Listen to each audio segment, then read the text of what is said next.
ये वो इमारत है जिसकी तकदीर वक्त ने मानो खुद अपने हाथों से लिखी। पुराने हिंदुस्तान को आज का हिंदुस्तान बनने में जितने जमाने लगे और जो कहानियां गढ़ी गई, दिल्ली का ये लाल किला उनका गवाह बना।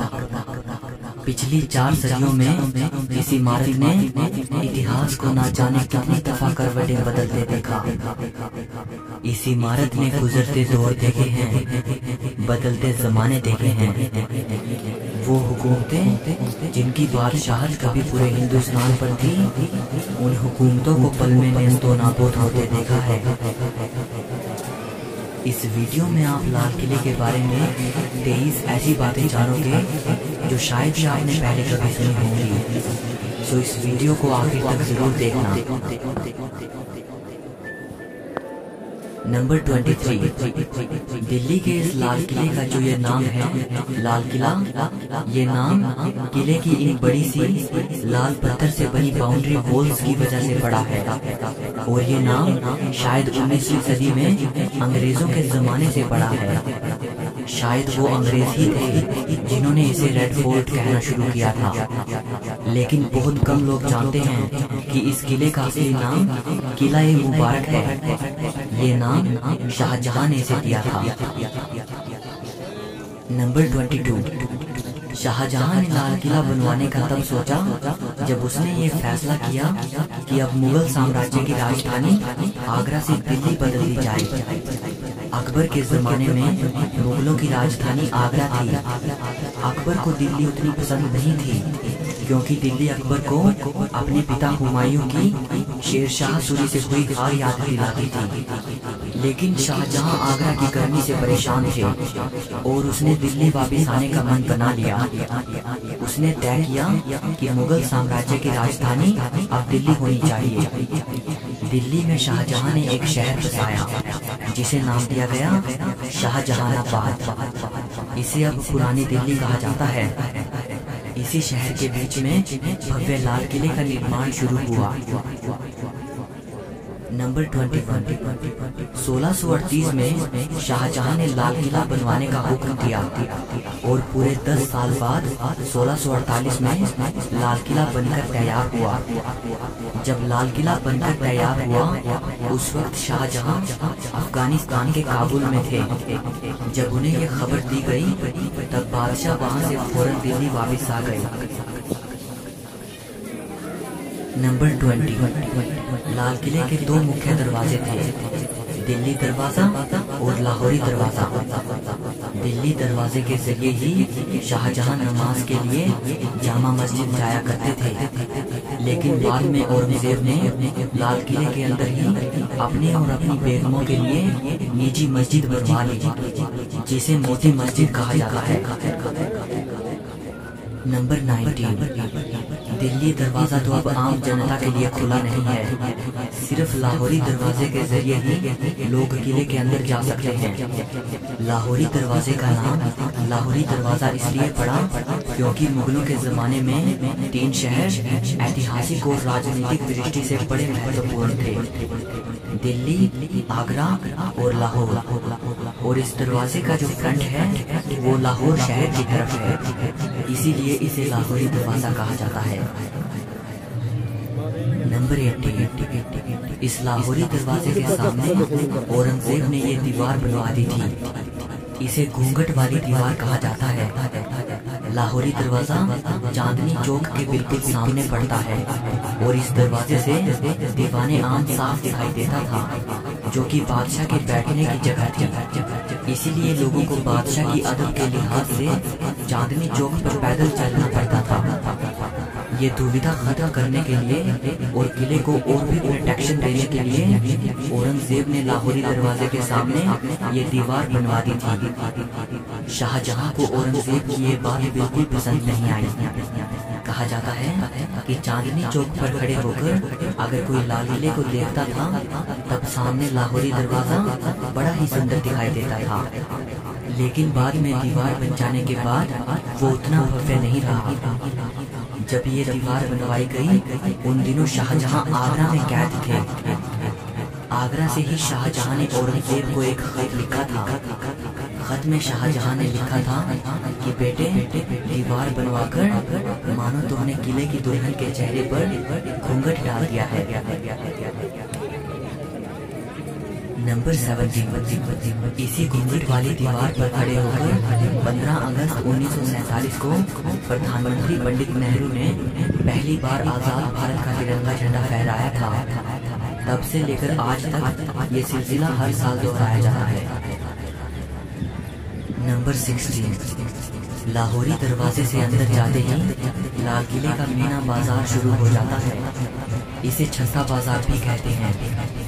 ये बाजार शाहजहां ने अपनी बेगमों के लिए बनवाया था। किले में जिन चीजों का इस्तेमाल होता था उस तरह का सामान इस बाजार में मिलता था। एक जमाना था जब अरब और फारस जैसे देशों से व्यापारी अपना सामान लेकर यहाँ आते थे, जिसे वो बादशाह की बेगमों और शहजादियों को बेचते थे। अच्छी बात यह है कि ये बाजार 350 साल बाद आज भी अपनी उन्हीं रंगीनों के साथ जिंदा है और आज भी लोग यहाँ से तरह तरह का साजो सामान खरीद कर ले जाते हैं। नंबर 15। छत्ता बाजार खत्म होते ही सामने दिखाई पड़ता है नौबत खाना। नौबत खाने की ऊपरी मंजिल पर म्यूजिशियंस बैठते थे और यहाँ दिन में 5 बार नौबत बजती थी, अलग अलग वक्त को बतलाने के लिए। नौबत खाने में बादशाह के आने की घोषणा करने के लिए भी नौबत बजा करती थी।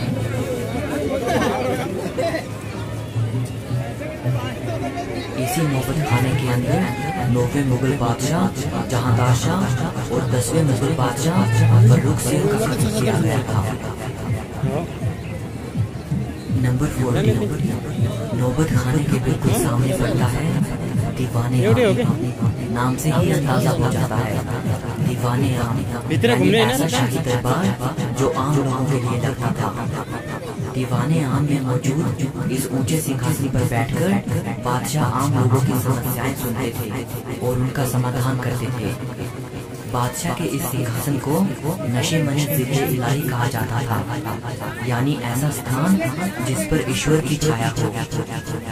इस सिंहासन के नीचे संगमरमर का एक बड़ा ही सुंदर तख्त रखा है, जिस पर खड़े होकर वजीर बादशाह को आम लोगों की परेशानियां पढ़कर सुनाता था या कोई गुजारिश पेश करता था। दीवाने आम के सिंहासन की इस पिछली दीवार पर संगमरमर का पत्थर लगा हुआ है। इस पत्थर पर इतनी खूबसूरत चित्रकारी की गई है जिसकी मिसाल दी नहीं जा सकती। ये चित्रकारी फ्रेंच आर्टिस्ट ऑस्टिन द बोर्डो द्वारा की गई थी। नंबर 13। लाल किले की अगली इमारत है दीवाने खास, यानी ऐसा दरबार जहां बादशाह अपने खास लोगों से मिला करते थे, जैसे बादशाह के मंत्री, सलाहकार और उनके मेहमान वगैरह। दीवाने खास की ये पूरी इमारत संगमरमर की बनी हुई है। इसी दीवाने खास में बादशाह का वो आलीशान सिंहासन रखा हुआ था जिसके चर्चे सिर्फ हिंदुस्तान में ही नहीं बल्कि विदेशों में भी थे। बादशाह के इस सिंहासन का नाम था तख्ते ताऊस, यानी पीकॉक थ्रोन। पीकॉक थ्रोन सोने चांदी और कीमती हीरे जवाहरातों से बना हुआ सिंहासन था। इसके ऊपरी सिरे पर हीरे मोतियों से बने 2 मोर थे और इसी पीकॉक थ्रोन में भारत का सबसे बेशकीमती हीरा कोहिनूर जड़ा हुआ था। पीकॉक थ्रोन की कीमत 17वीं सदी में भी कई करोड़ों में आकी गई थी। फिर 1739 में ईरान का बादशाह नादिर शाह भारत आया। उसने दिल्ली पर हमला बोल दिया। उसकी सेनाओं ने दिल्ली को जमकर लूटा और वो लाल किले की कई बेशकीमती चीजों के साथ पीकॉक थ्रोन और कोहिनूर हीरा भी लूट के ले गया। कहा जाता है कि दिल्ली को लूटने के बाद जब नादिर शाह और उसकी सेना ईरान वापस जा रही थी तो रास्ते में उन पर लुटेरों ने हमला कर दिया और कई चीजें लूट ली। उनमें से एक पीकॉक थ्रोन भी था। लुटेरों ने पीकॉक थ्रोन को तोड़कर उसके कई हिस्से कर दिए और उसे आपस में बांट लिया। कहा जाता है कि पीकॉक थ्रोन के टूटे हुए निचले हिस्से को आखिरी बार तेहरान के एक म्यूजियम में देखा गया था। तख्ते ताउस में बैठकर बादशाह दीवाने खास में अपने खास लोगों से मिलते थे और सलाह मशवरा करते थे। दीवाने खास लाल किले का सबसे खूबसूरत महल हुआ करता था। इसकी खूबसूरती का अंदाजा आप इसी बात से लगा सकते हैं कि इस महल की पूरी छत चांदी की हुआ करती थी।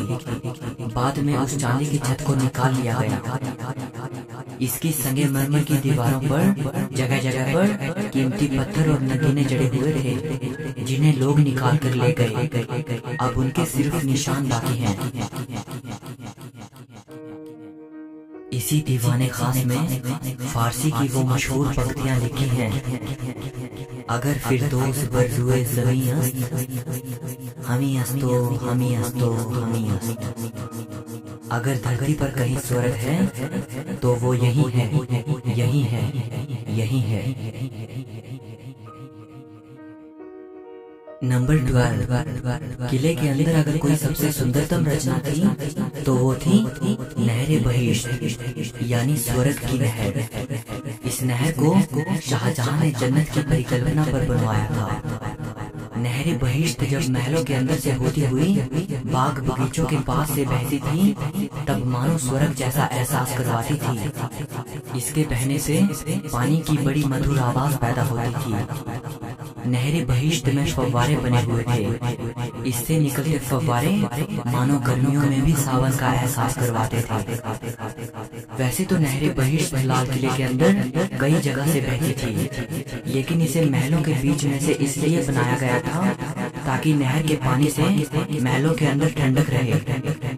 नहर बहिश्त में पानी को चलाए रखने के लिए यमुना नदी से पानी उठाया जाता था।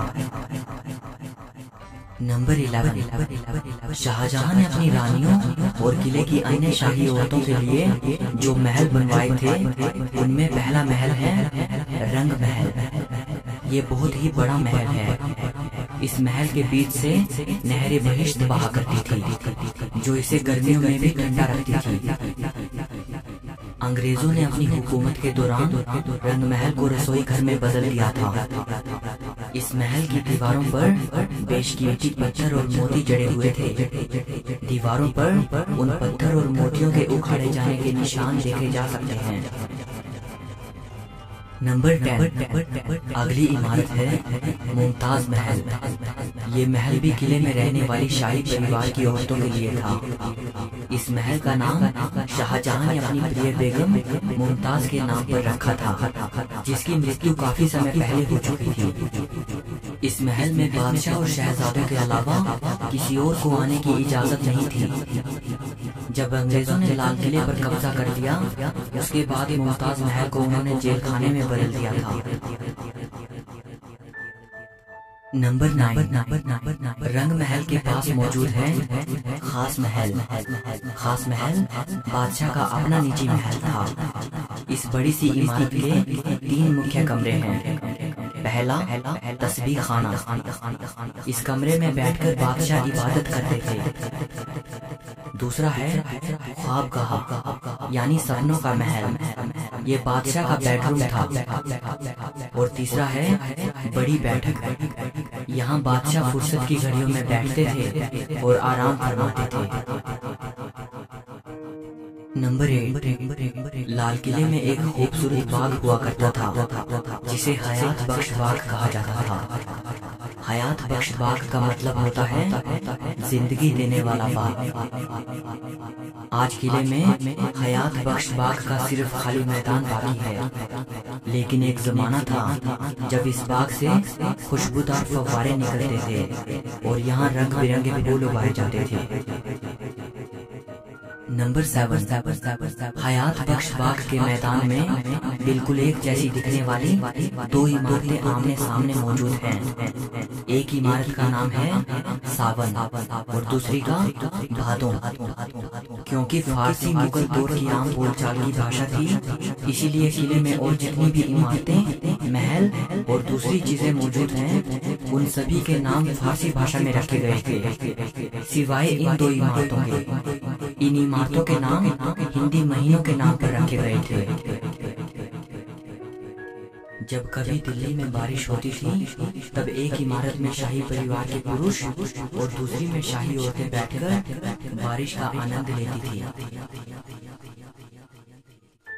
नंबर 6, लाहौरी दरवाजे और दिल्ली दरवाजे के बाद लाल किले का एक तीसरा दरवाजा भी है, जिसे यमुना गेट कहते हैं। ये दरवाजा नीचे से यमुना नदी की तरफ जाता था, जहां बादशाह की नाव लगी होती थी।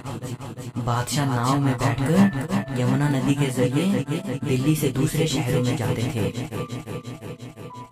नंबर 5, लाल किले के वैभव और इसके ऐतिहासिक महत्व को देखते हुए यूनेस्को ने इसे 2007 में वर्ल्ड हेरिटेज साइट घोषित किया था। नंबर 4, दिल्ली के इस लाल किले से जुड़ा हुआ एक और किला है, जिसे सलीमगढ़ का किला कहा जाता है। सलीमगढ़ के किले को शेरशाह सूरी के बेटे सलीम शाह सूरी ने 1546 में बनवाया था। सलीमगढ़ का किला लाल किले से एक पुल के जरिए जुड़ा हुआ है। नंबर 3, लाल किले में एक और सुंदर बाग हुआ करता था, जिसे मेहताब बाग कहते थे। इसे अंग्रेजों ने नेस्तो नाबूद कर दिया था और इस बाग की जगह पर फौजियों के लिए बैरक बनवा दिए गए। अंग्रेजों ने लाल किले की कई इमारतों को तोड़कर वहां अपनी जरूरत के हिसाब से बैरक और परेड ग्राउंड बनवा दिए। अंग्रेजों के बनाए ये बैरक विक्टोरियन आर्किटेक्चर का नमूना है। किले के अंदर मौजूद सभी इमारतों को अगर आप देखते हो तो आपको मुगली आर्किटेक्चर और विक्टोरियन आर्किटेक्चर में डिफरेंस साफ नजर आएगा। नंबर 2, ये है लाल किले का जफर महल। इसे आखिरी मुगल बादशाह बहादुर शाह जफर ने 1842 में बनवाया था। ये लाल किले के अंदर किसी मुगल बादशाह द्वारा बनवाई गई आखिरी इमारत है। नंबर 1, यही लाल किले में अंग्रेजों ने बादशाह जफर पर मुकदमा चलाया था। बादशाह को अपने ही मुल्क में, अपने ही किले में अंग्रेजों के सामने नतमस्तक होना पड़ा। अंग्रेजों ने बादशाह जफर को अंग्रेजों के खिलाफ बगावत करने का दोषी करार देकर उन्हें देश निकाला दे दिया और उन्हें हिंदुस्तान से रंगून रवाना कर दिया, जहां उन्होंने अपनी अंतिम सांसें ली। वहीं रंगून से ही बादशाह जफर ने लिखा था, कितना है बदनसीब जफर दफन के लिए, 2 गज जमीन भी न मिली कुए यार में। कि ऐ जफर तू कितना बदनसीब है, तुझे तो तेरे अपने ही मुल्क में दफन होने के लिए 2 गज जमीन भी न मिल सकी। अगर इस किले ने मुगल सल्तनत के चमकते हुए सूरज को देखा है तो इसने उस सूरज को अस्त होते हुए भी देखा है। लाल किला अपने बनने के दौर से लेकर आज तक न जाने कैसी कैसी घटनाओं का साक्षी बना। लाल किला सिर्फ मुगलों के इतिहास का ही नहीं बल्कि भारत की आजादी की लड़ाई का भी गवाह रहा। अपनी बादशाहत कायम करने यहाँ कई हुकूमतें आईं और कई मिट गई, लेकिन ये इमारत बीते दौर की न जाने कितनी कहानियां अपने साथ लिए सदियों से खड़ी है। इस वीडियो के लिए बस इतना ही। अगर आपको ये वीडियो अच्छी लगी हो तो इसे लाइक और शेयर जरूर करना और ऐसी ही और भी वीडियोस देखने के लिए चैनल को सब्सक्राइब करके बेल आइकन को दबा देना। सो मिलते हैं अगली वीडियो में।